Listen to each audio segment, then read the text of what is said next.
शिवम द्विवेदी जी कानपुर से। राधे राधे। राधे राधे महाराज जी। महाराज जी, आजकल निंदा और दोष दर्शन होना मानव जीवन की एक सामान्य दिनचर्या बन गई है। प्रतिक्षण निंदा दोष दर्शन किसी ना किसी में होता ही रहता है। महाराज जी, कई संतों आपके श्रीमुख से सुना है और मानस की भी छुपाई है। कलिकल एक पुनीत प्रतापा, मानस पुण्य हो ही नहीं पापा। कलयुग में मानसिक पाप का दंड नहीं मिलता, तो क्या महाराज जी निंदा और दोष दर्शन मानसिक पाप है? लेकिन रुक ही नहीं पाओगे ना। वाणी के जो मन में आएगा वो वाणी में आ जाएगा। इतना संयम थोड़ी है मन की बात को काट सके। मन में आया तो वाणी में आ जाए, वाणी में आया तो अपराध लागू हो गया। तो हम एक कथा सुनाया करते हैं कि ब्रह्मा जी के 4 पुत्र हैं, सतयुग, त्रेता, द्वापर और कलयुग है तो सबई, ये भी 4 पुत्र हैं। तो सतयुग को कहा कि हमने नरक की व्यवस्था की है, बनाया है, तो अपने राज्य में ऐसा करना कि तुम सात्विक प्रवृत्ति के हो, तो सात्विक प्रवृत्ति वाला नरक नहीं जाता, स्वर्ग जाता है। तो बोले कुछ ऐसा करना जिससे नरक खाली ना रहे। तो उनका इस आज्ञा का पालन हमारे राज्य में नहीं हो सकता है। सतयुग में कोई नरक नहीं जाएगा। त्रेता से कहा तो त्रेता ने कहा हम बड़े भाई का अनुगमन करेंगे। जैसे सतयुग में कोई नरक नहीं जाएगा, ऐसे त्रेता में कोई बिरला ऐसे अनुगमन माने मैं चलने की कोशिश करूंगा पीछा। द्वापर से कहा तो द्वापर ने कहा आपकी आज्ञा का पालन करने का 100% प्रयास करेंगे। जब कलयुग से कहा तो कलयुग ने कहा जैसे बड़े भाई ने कहा हमारे राज्य में सतयुग में कोई नरक नहीं जाएगा, ऐसे हम 100% प्रयास करेंगे कि आपका नरक हाउसफुल रहे, कोई स्वर्ग या वैकुंठ न जा पावे। तो ये कलयुग है, युग धर्म का प्रभाव है। झूठ बोलना एक बातचीत रह गई। पहले लोग डरते थे कि मैं झूठ बोलूंगा पाप लग जाएगा। नहीं, असत्य सम पातक पुंजा, झूठ बोलने के बराबर कोई पाप नहीं है। लेकिन क्या माना जा रहा है? झूठे ही लेना, झूठे ही देना, झूठे ही भोजन, झूठ चबेना। बोले आओ कुछ खा लो, बोले नहीं पाया है, और बिल्कुल पाए नहीं है, लेकिन बोल के आ रहे हैं। बोले हम आपसे मिलना चाहते, कहाँ हो? बोले इस समय तो मैं आगरे में हूँ।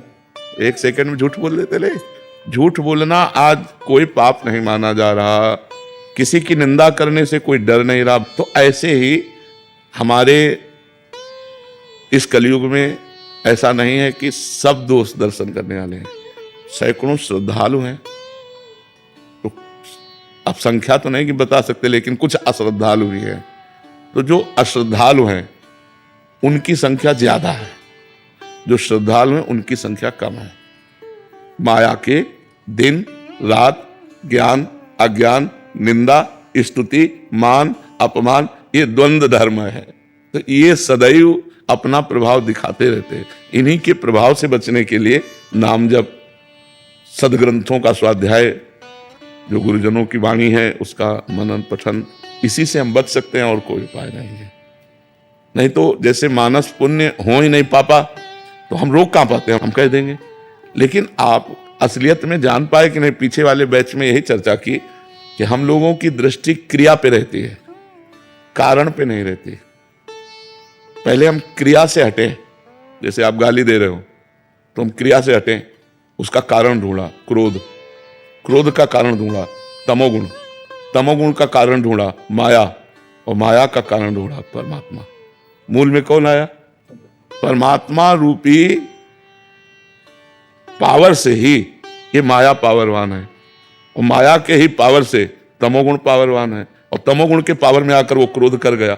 अब क्रोध की क्रिया हम देखकर उसे गंदा कह सकते हैं, लेकिन जब हम कारणों पे पहुंचेंगे तो लगेगा इसका कारण भी परमात्मा ही है। सबका परम कारण परमात्मा ही है।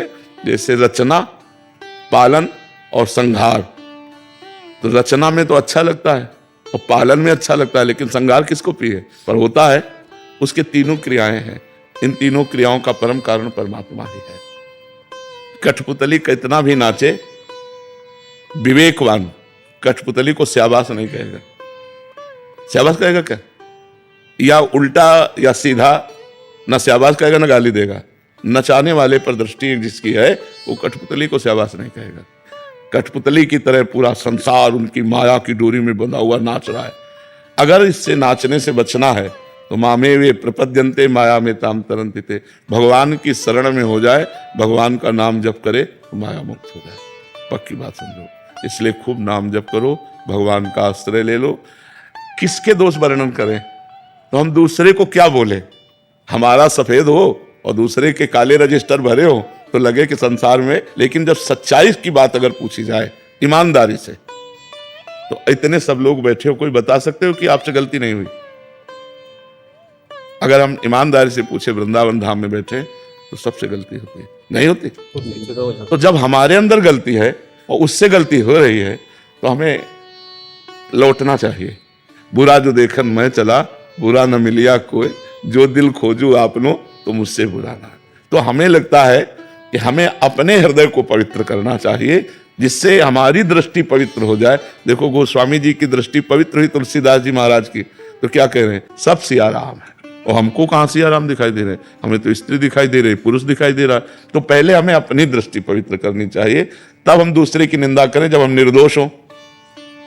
पर समाज का स्वरूप बड़ा विचित्र है कि अगर हमारे 100 दोष हैं तो क्षमा, पर तुम्हारे 1 दोष हो गए तो अब क्षमा नहीं। ऐसी प्रबल भगवान की माया है। तो हमें लगता है अगर हम एक दूसरे को क्षमा करके, हाथ पकड़ करके उस दोष रूपी दलदल से निकालें तो ज्यादा अच्छा है, ना कि दोष रूपी दलदल में जो फंस गए एक और जमादेव के गहरे धंस जाए। बात समझो, कभी कभी बड़े अच्छे लोगों से गलती हो जाती है और वो चाहते हैं कि एक बार क्षमा मिल जाए, तो हमें लगता है ऐसे भी क्षमा करना चाहिए। दोष दर्शन ही नहीं, दोषों से निकालना भी चाहिए। अब कुछ लोग होते हैं जो दोषों को अपना व्यापार बना लेते हैं, दोष करना क्षमा मांगना, दोष करना क्षमा मांगना, वो तो बात अलग है। लेकिन कई बार ऐसे निर्दोष लोग भी होते हैं जिनसे दोष बन जाते हैं, पक्का दिखाई दे रहा कि दोष दर्शन है, पर उनको अगर क्षमा कर दिया जाए तो निर्दोष हो जाएंगे। ऐसे तो हमें लगता है कि अगर हमारे आसपास कहीं ऐसे लोग हैं जिनमें हमारा दोष दर्शन होता है तो हमको उनके पास बैठना चाहिए। अगर वो बैठ करके समझें तो हम उन्हें बताएं कि आप ऐसा करते हो, अगर ऐसा रोक दो तो अच्छा, तब तो सत्संगी। तो कई लोग ऐसे होते हैं जो गंदे आचरणों में फंस जाते हैं, उनको सहयोग की जरूरत होती है, प्यार की जरूरत होती है। अगर हम उनको प्यार से, सहयोग से, तो हमें लगता है अगर हम अपने समाज को और अपनी दृष्टि को निर्दोष बनाना चाहें तो हम पहले हम निर्दोष हों और फिर दूसरों को निर्दोष करने की चेष्टा करें। दोषी बनाकर उसे निंदा न करें। देख लिया कि भाई दोष है तो हमारा कर्तव्य है, अगर हमारे पास ज्ञान रूपी साबुन है तो वो दाग मिटा देते हैं, उसका दाग मिटा देते हैं। तो वही सत्संगी हुआ। दोषी को स्वीकार करना ही सत्संगी का कार्य है। अगर अस्पताल में बीमार लोग नहीं जाएंगे तो अस्पताल की महिमा क्या रही? अब हमें बताओ, अच्छा अस्पताल काहे के लिए बना होता है? बीमार लोगों के लिए बना होता है ना। भगवान और संत का दरबार किन के लिए है? सबके लिए है ना। तो हम सब अगर सही लोग ही आकर के, तो क्या महिमा रही? बात तो है कि गलत लोग आए और वो सुधर जाएं, तब तो महिमा रही ना। आप सभी को राधे राधे, जय श्री राधे। जैसा कि महाराज जी ने इस वीडियो में बताया कि किसी की निंदा नहीं करनी चाहिए। निंदा करने से बहुत ही बड़ा पाप लगता है, झूठ बोलने से बहुत ही बड़ा पाप लगता है। हमें बचपन में सिखाया जाता था कि बेटा झूठ नहीं बोलते हैं, उससे पाप लगता है। तो ये सिर्फ एक कहावत नहीं, इससे सच में बहुत ही बड़ा पाप लगता है। जाने अनजाने में हमसे गलती हो जाती है, इसलिए क्षमा करना सीखें और ज़्यादा से ज़्यादा निंदा करने से बचें। और ज़्यादा हो तो गुस्सा ना करें, निंदा किसी की ना करें, उसे प्यार से समझा बुझा के लेके चलें। महाराज जी का यही कहना है, इस वीडियो में उन्होंने यही समझाया है। तो आज के लिए इतना ही। आप सभी को राधे राधे, जय श्री राधे। कमेंट्स में राधा वल्लभ हरिवंश लिखना ना भूलें।